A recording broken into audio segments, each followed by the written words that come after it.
हेतारं भित्तारं कर्मभूभृतां ज्ञातारं विश्वतत्त्वानां वन्दे तद्गुणलब्धये वन्दे तद्गुणलब्धये।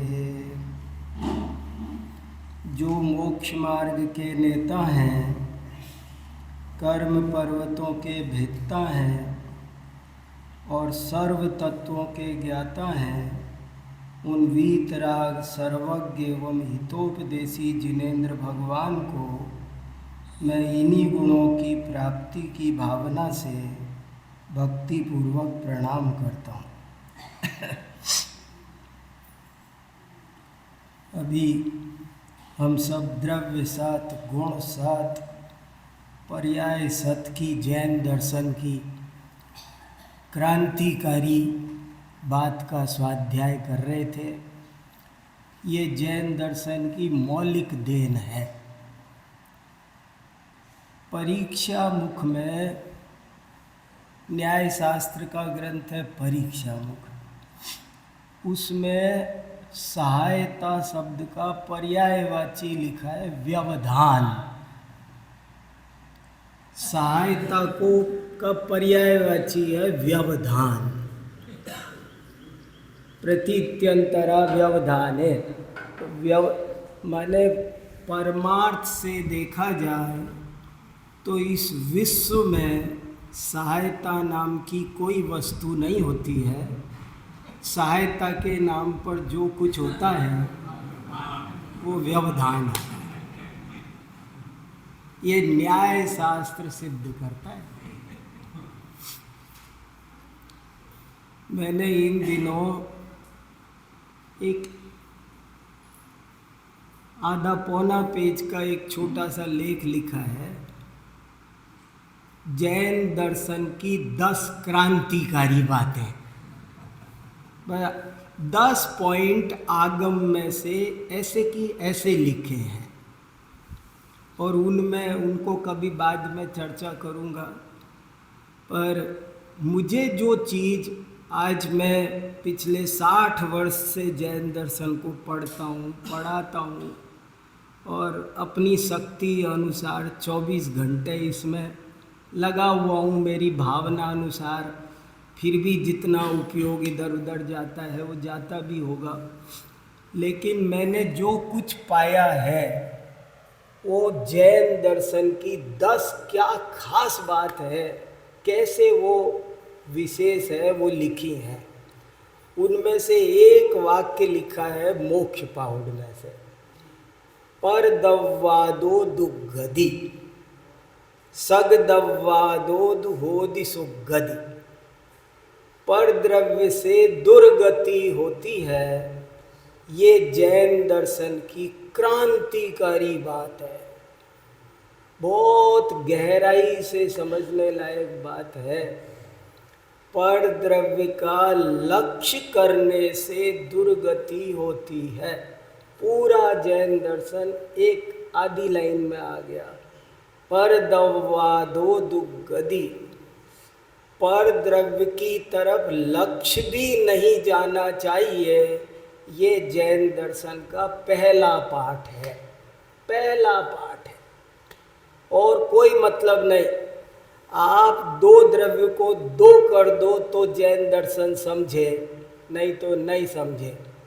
और वहाँ ये नहीं लिखा कि पर द्रव्य से राग करे तो दुर्गति है, द्वेष करे तो दुर्गति है, बल्कि ये लिखा लक्ष्य जाए, पर द्रव्य की ओर लक्ष्य भी जाए तो दुर्गति है।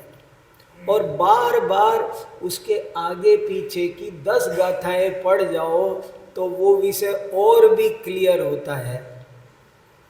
अरुआ सिद्धायिरिया वज्जाया साहु पंच पर मेठी तेविउ चिट्ठ दियादा तम्मा आदाहु में शरणम। अर्यंत सिद्ध आचार्य उपाध्याय और साधु, ये व्यवहार से शरण कहे जाते हैं। उन 10 वाक्यों में मैंने एक दूसरा वाक्य ये भी लिखा है, व्यवहार अभूतार्थ है, व्यवहारो भूदत्थो। जैन दर्शन की 2 क्रांतिकारी बात आपको बता दी इतनी सी देर में। पहली क्रांतिकारी बात, परदव्वादो दुग्गदी, सब कुछ सुप्रीम कोर्ट का फैसला है ये, इसके आगे किसी की नहीं चलती। यहाँ सब कुछ आ गया जो कुछ आना था। परदव्वादो दुग्गदी। और दूसरी जो बात क्रांतिकारी है, दुनिया अच्छों को समझ में नहीं आ रही है। धर्म के नाम पर भी जाने क्या बिक रहा है। पद्म पुराण में लिखा, धर्म शब्द मात्रेण प्रायेण प्राणिनो धमा अधर्ममेव सेवन्ते विचार जड़ चेतसा। धर्म शब्द के नाम पर प्रायः लोग अधर्म का ही सेवन कर रहे हैं। रवि सेनाचार्य, धर्म शब्द मात्रेण प्रायेण प्राणिनो धमा अधर्ममेव सेवन्ते विचार जड़ चेतसा। विचार नहीं करते, समझते नहीं। तो जैन दर्शन की दूसरी महाक्रांतिकारी बात है, व्यवहार अभूतार्थ है। अभूतार्थ माने असत्यार्थ है, झूठ है, सही नहीं है। तो पंच परमेष्ठी शरण है।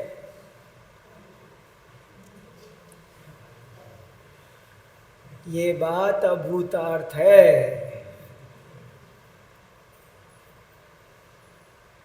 देव शास्त्र गुरु की श्रद्धा सम्यक दर्शन है। ये बात अभूतार्थ है।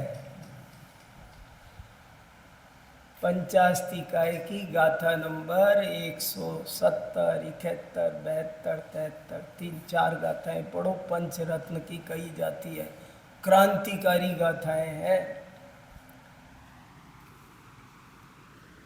देव शास्त्र गुरु की श्रद्धा सम्यक दर्शन है, ये कथन व्यवहार है। व्यवहारो अभूदत्थो, उससे मिलाओ परदव्वादो। देव शास्त्र गुरु परद्रव्य है कि स्वद्रव्य है? परद्रव्य की ओर लक्ष्य जाने से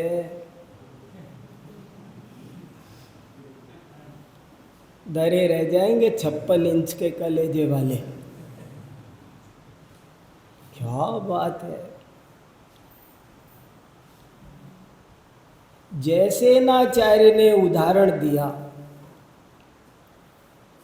कि सम्यक दृष्टि देव शास्त्र गुरु से राग करता तो देखा जाता है, प्रश्न उठाया तो उन्होंने उत्तर दिया कि जैसे कोई परदेश में रहने वाला व्यक्ति स्वदेश से आए हुए व्यक्ति से प्रेम करता है, उससे बात करता है, उसे बिठाता है, सो वो परमार्थ से उससे प्रेम नहीं करता, वो अपनी पत्नी से प्रेम करता है। वो वहाँ से समाचार लेके आया है, ऐसा उदाहरण दिया है। मैं सब संदर्भ बताना चाहता हूँ पर थोड़ी चर्चा हो जाए। मैंने सब लिख रखे हैं गाथा नंबर सहित। तो ये बहुत क्रांतिकारी बात है। द्रव्य सत, गुण सत, पर्याय, प्रत्येक द्रव्य अनंत शक्ति संपन्न है, स्वाधीन है, पराधीन कोई हो ही नहीं सकता। विज्ञान ही नहीं बनता, कुछ भी व्यवस्था नहीं बनती, कोई वस्तु पराधीन हो ही नहीं सकती, हो तो वो हो ही नहीं सकती। फिर उसको सत होने के लिए पंचाध्यायी में लिखा असहायम। अब असहाय का अर्थ अपन तो बुरा करते हैं। मैं कहूँ मैं असहाय हूँ, असहाय माने ऐसा लगता है कि हाय राम नहीं। असहाय का अर्थ है जिसे किसी की सहायता की आवश्यकता ही नहीं है। प्रत्येक द्रव्य प्रवचन सार गाथा 16, प्रत्येक द्रव्य स्वयंभू है, षट कारक चक्र प्रक्रिया से उत्तीर्ण है, अपना कारक है, अपना कर्म है, अपना करण है, अपना संप्रदान है, अपना अपादान है, अपना अधिकरण है। प्रत्येक द्रव्य स्वतंत्र है, स्वाधीन है, असहाय है। ये तो जैन दर्शन की मूल बात है, बुनियाद है। लेकिन आश्चर्य है कि इसी को ठीक से समझने में हमें 50 वर्ष लग जाते हैं। यही बात अच्छे से समझ में आ जाए, स्वीकृत हो जाए, तो जैन दर्शन सारा समझ में आ जाए। तो ऐसी सुंदर चर्चा चल रही थी, मुझे उससे संबंधित एक गाथा ध्यान में आई है। मैं थोड़ी देर आपके साथ उसका स्वाध्याय करता हूँ। गाथा बोलता हूँ पहले। आदहिदं कादव्वम जदि सक्कदि परहिदं पिकादव्वम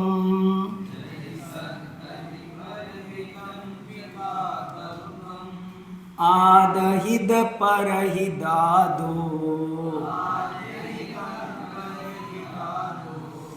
आदहिदं सुट्ठुकादव्वम।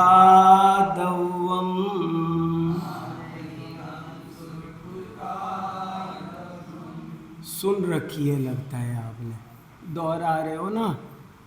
तो देखो, ये एक गाथा, कोई पूछे ये गाथा किसने लिखी, तो ये गाथा भगवती आराधना 154 नंबर, मूलाचार 156 नंबर, अनगार धर्मामृत प्रथम अध्याय 12, पंचाध्यायी उत्तरार्ध 804। इतने नंबरों पर ये गाथा मिलती है। मगर इसके मूल कर्ता कौन है? अब भगवती आराधना मूलाचार का मतलब हो गया 2000 साल पहले। 2000 साल से ही जिनवाणी उपलब्ध है, उससे पहले की है भी नहीं, और पहले की होती तो क्या पता 3000 साल पहले मिलती। तो ये गाथा कहाँ से आई, कब आई, किसने लिखी? हो सकता है इसके कर्ता साक्षात गौतम स्वामी हो। ऐसी ये मूल गाथा है, माने इतने आचार्यों को ये पसंद भी थी और वे इस पर रीझ रहे थे।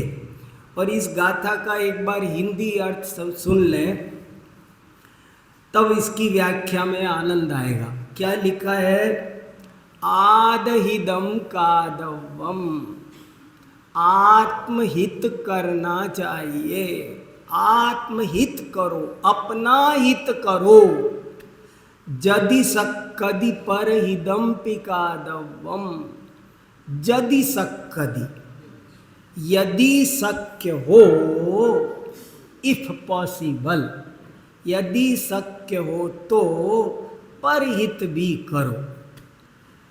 फिर तीसरा चरण है आदहिद परहिदादो, लेकिन आत्महित और परहित में से, दोनों में से आदहिदं सुट्ठुकादव्वम, उसमें से आत्महित और परहित दोनों में से कुछ बांट सेलेक्ट करना ही पड़े।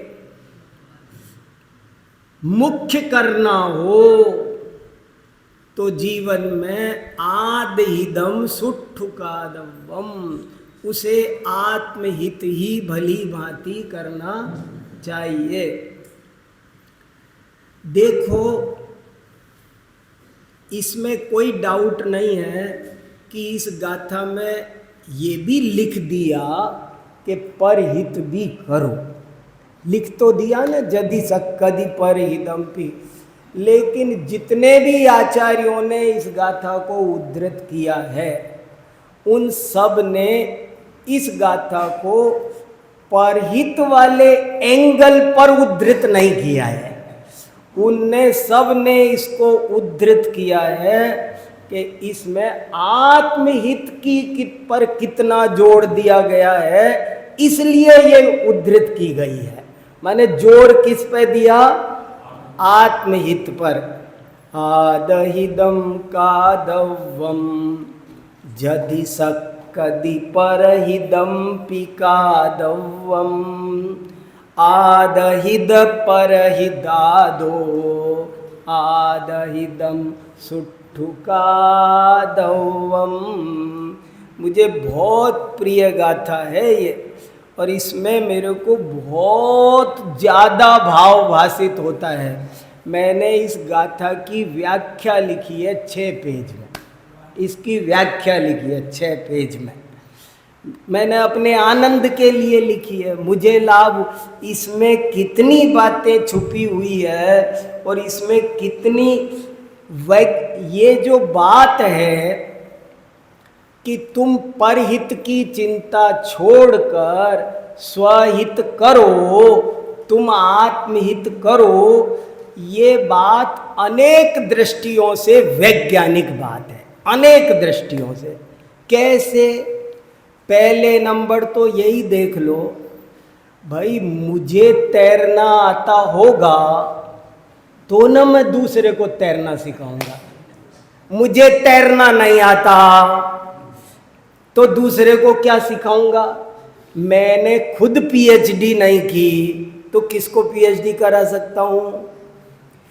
मेरे पास खाने को 2 रोटी हो तब ना मैं एक दूसरे को खिला सकता हूं। मैं भूखा बैठा हूं, मेरे पास कुछ नहीं।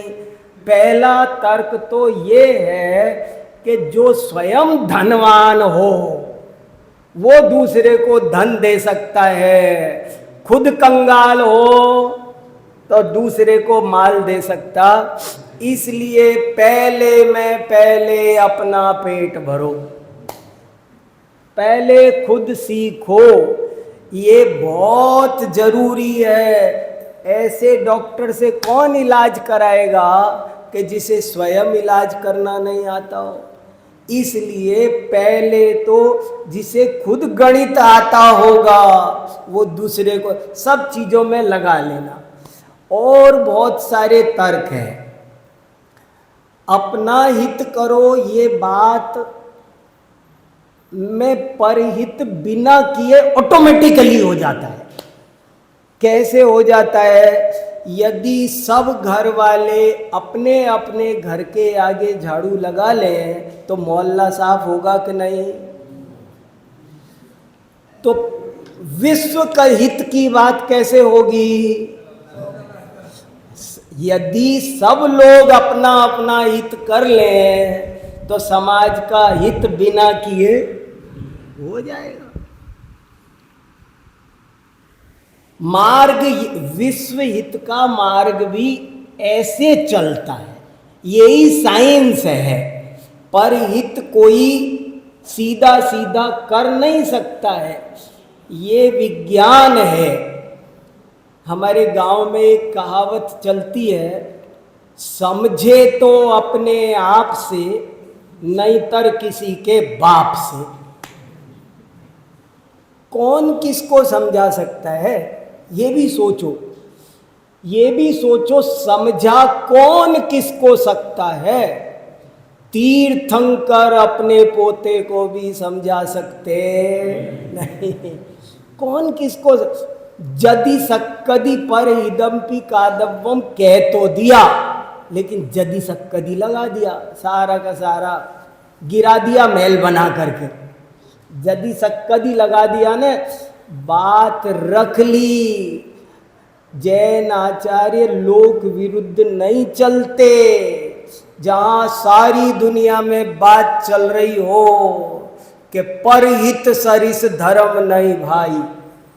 देखो अब आप थोड़ा सा कंपेयर करो, थोड़ा बड़ा दिमाग करके, कि जहां सारी दुनिया में एक नारा चलता था कि दूसरे के लिए अपने आप को दलित द्राक्षा की तरह निचोड़ के समर्पित कर दो, परहित के लिए, परहित सरिस धर्म नहीं भाई, ये चर्चा चलती थी।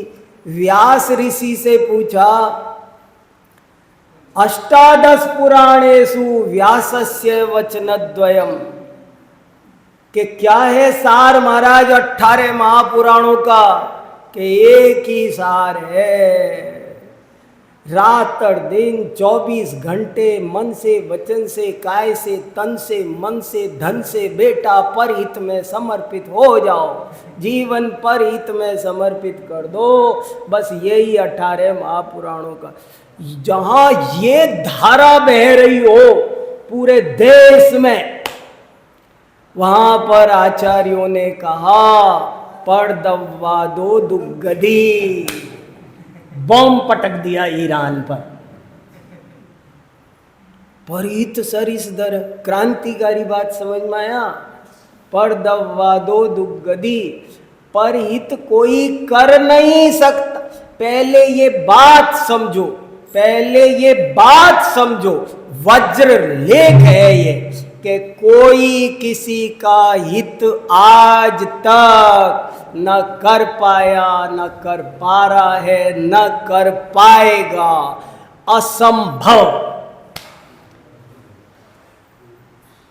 पूज्यपाद आचार्य लिखते हैं, यत् परई प्रतिपाद्यो हम यत् परान प्रतिपादये, उन्मत्त चेष्टितम तन्मे यद हम निर्विकल्पकः।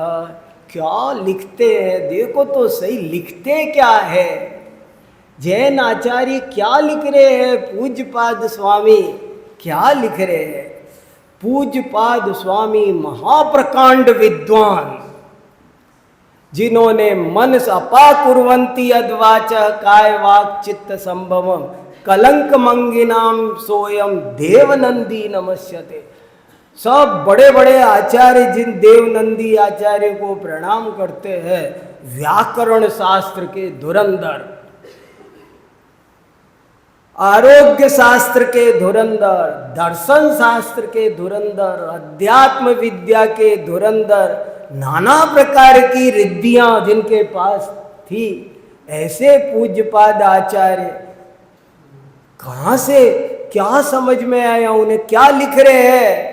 यत् परई प्रतिपाद्यो हम यत् परान प्रतिपादये, मैं दूसरों को समझा दूं या दूसरे मुझको समझा दें, ऐसी भावना, ऐसी सोच अगर तुम्हारी है तो समझ लेना तुम पी के बैठे हो 2-4 बोतल।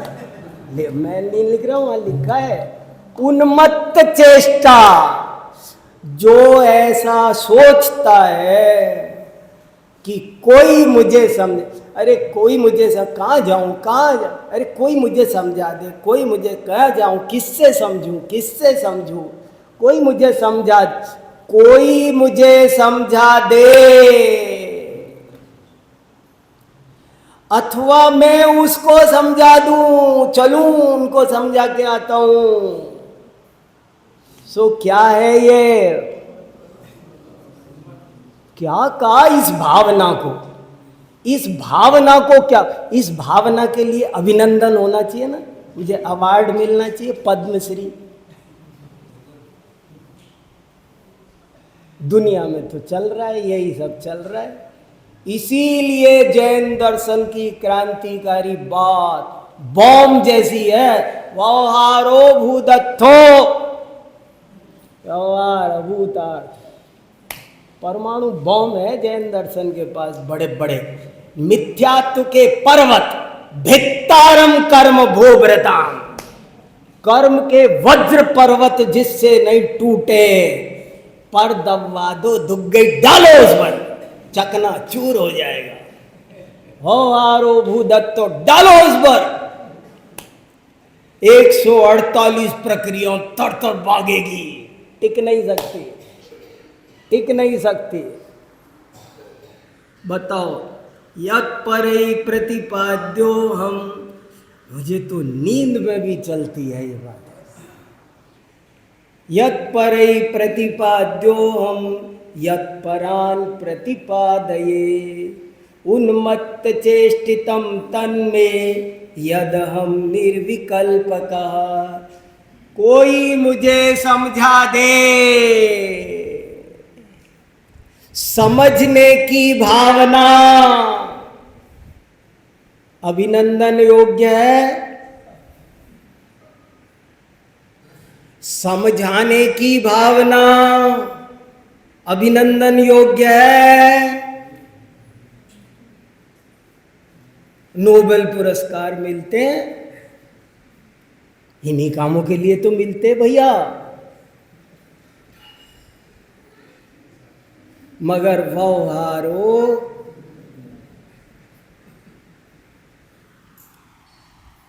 कोई की समझने समझाने की भावना भी अभूतार्थ है। वो भवाभिनंदी मुनि, ऐसे लिखा है योग सार प्रावृत अमित गति आचार्य ने, कि ये भव का अभिनंदन है, ये राग का अभिनंदन है, ये बंध मार्ग का अभिनंदन है, ये मोक्ष मार्ग का अभिनंदन नहीं है।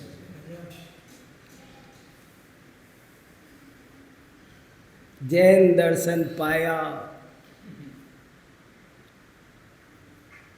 कितनी गोद कित नार की, कित तिर्यंच अज्ञान, धन्य आज मानुष भयो, पायो जिनवर थान। ये पाना आसान है। तुमको पूजे सुरपति, एह पति नरपति देव, धन्य भाग्य मेरो भयो, करन लगो तुमसे। जो चांस सौधर्मेंद्र को मिलता है, चक्रवर्ती को मिलता है, वो मुझ आज कीट पतंगे को मिला।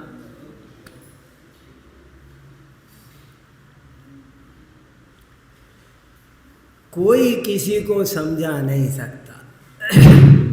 कोई इतिहास पुराण उठा के देखो, कभी भी कोई भी आप 4 दिन तक माथा खराब करे पड़े हो, समझाने वाले समझा रहे, पिताजी समझा रहे, सब समझाते, सालों बीतती है, सब समझाते हैं, माँ बोल रही, पिताजी बोल रहे, भाई बोल रहे, नहीं आ रही अकल। एक दिन अपने आप जाने क्या होता है, सब समझ में आ जाती है, 1 मिनट में समझ में आ जाती है। जो बात सालों नहीं समझ में आई वो आज समझ में आ गई। क्यों? आत्मैव गुरुरात्मनः, आत्मा ही अपना गुरु है, दूसरा कोई गुरु कोई किसको समझा सकता है। मुझे एक घटना और बहुत अच्छी लगती है, जो यद्यपि महाभारत में आती है। महाभारत में एक घटना आती है कि महाभारत की बात चल रही है, युद्ध होगा, युद्ध की बात होगी, कौरव पांडवों में समझौता नहीं हो पा रहा है, कैसे भी सबने कोशिश कर ली कि लड़ो मत, पर लड़ाई का योग बन रहा है। तो श्री कृष्ण सोचते मैं एक चांस और लूँ, और श्री कृष्ण दुर्योधन के पास जाते हैं, और दुर्योधन के पास जैसे ही गए तो दुर्योधन ने पैर छुए, प्रणाम चाचा, आसन दिया, पानी लाया, नाश्ता दिया, विराजो, और सब बहुत अच्छे से आदर सत्कार किया। फिर आदर सत्कार के बाद में श्री कृष्ण बोले, देखो बेटा दुर्योधन, मेरे कहने से एक जरा सी बात मान लो। बोले क्या? सारे गांव तुम्हारे, ये 5 भाई तुम्हारे ही तो भाई है, भला जिंदगी इन्हें भी चलानी है, तो मेरे कहने से इनको 5 गांव दे दो बस, बाकी सब तुम्हारा। केवल 5 छोटे छोटे गांव इनको दे दो, और कोई कहे न तो तुम मेरा नाम लगा देना, कहना हम तो नहीं देते, लेकिन चाचा के कहने से दे दिए, पर दे दो, झगड़ा खत्म करो, युद्ध मत करो। तो जैसे ही ये बात आती सब आदर करता, इतना अच्छा माहौल था, बात कर रहे थे दोनों प्रेम से, और दुर्योधन उबल जाता। 5 गांव सूच्यग्रम न दास्यामि, 5 गांव चाचा, सुई की नोक नहीं देंगे, सुई की नोक। लाल पीला हो गया, उबल गया, अभी तो अच्छे से बोल रहा था, बहुत अच्छा, और अब 5 गांव, 5 गांव, 5 गांव कैसे होते हैं? सुई की नोक नहीं देंगे उनको। समझते क्या है? अब यहाँ इसलिए आए हो क्या? ओ भैया शांत हो जा, शांत हो जा बेटा, बैठ जा, बैठ जा, कोई बात नहीं, जैसी तेरी मर्जी, बैठ जा, बैठ जा, बैठ जा, गुस्सा मत कर, अभी ब्रेन हेमरेज हो जाए। अब आखिरकार वहां से उठे श्री कृष्ण और युधिष्ठिर के पास गए, और फिर वही युधिष्ठिर ने भी पैर छुए, पधारो चाचा, आसन दिए, बिठाया, नाश्ता कराया। और श्री कृष्ण बोले, देखो युधिष्ठिर, समझदार को ही समझाया जाता है, मूर्ख को नहीं समझाया जाता। अरे पागल लोग थोड़ी समझते हैं, दुर्जन तो दुर्जन ही रहेंगे। तुम धर्मराज हो, तुम मेरे कहने से एक बात जरा सी मेरी मान जाओ। बोले क्या? कि ये बताओ, जिनके पास गांव नहीं है वे क्या जी नहीं रहे इस दुनिया में? अरे फैसला तो फिर भी नहीं हुआ, आधा आधा मिलना चाहिए था कायदे से, अब नहीं मिल रहा, तो 5 गांव क्या छाती पे लेके जाओगे? तुम अब 5 गांव की शर्त भी छोड़ दो, तुम छोड़ दो। है वो मूर्ख है, पागल, उसके मुंह मत लगो, उसको छोड़ो, तुम छोड़ दो। तो युधिष्ठिर बिगड़ जा, उसने क्या समझा, वो देर उसकी छाया दे, हमने क्या चूड़ी पहन रखी है, आ जाए युद्ध में, देख लेंगे। ये ऐसे के ऐसे कहानी में एज इट इज सुना रहा हूं आपको, महाभारत में पेज नंबर बता दूंगा, ऐसे के ऐसे उसमें लिखी है कहानी। और फिर लिखा है ऐसे 2 4 6 राउंड लगाए उन्होंने, 2 4 बार टाइम दे दे करके, उनकी चप्पलें घिस गई। लिखा है श्री कृष्ण की खड़ाऊ घिस गई। कभी दुर्योधन के पास, कभी युधिष्ठिर के पास, इनको समझाते, बहुत टालने की कोशिश की, पर नई बात बनी, महाभारत होके रही। और वहां फिर अब आखिर में जो लाइन लिखी, जिसके लिए मैंने इतनी बात बताई है, वो सुनो। वहां लिखा है, देखो श्री कृष्ण जैसा चतुर कूटनीतिज्ञ युधिष्ठिर जैसे धर्मराज को नहीं समझा सका, तो हम तुम किस पेड़ के पत्ते हैं?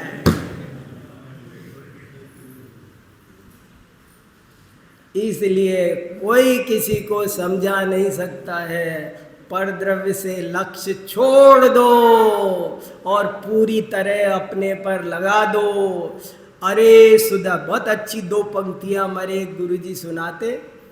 अरे सुधारक जगत के चिंता मत कर यार, तेरा मन ही जगत है, पहले इसे सुधार। तो 100% फोकस आत्महित पर होना चाहिए।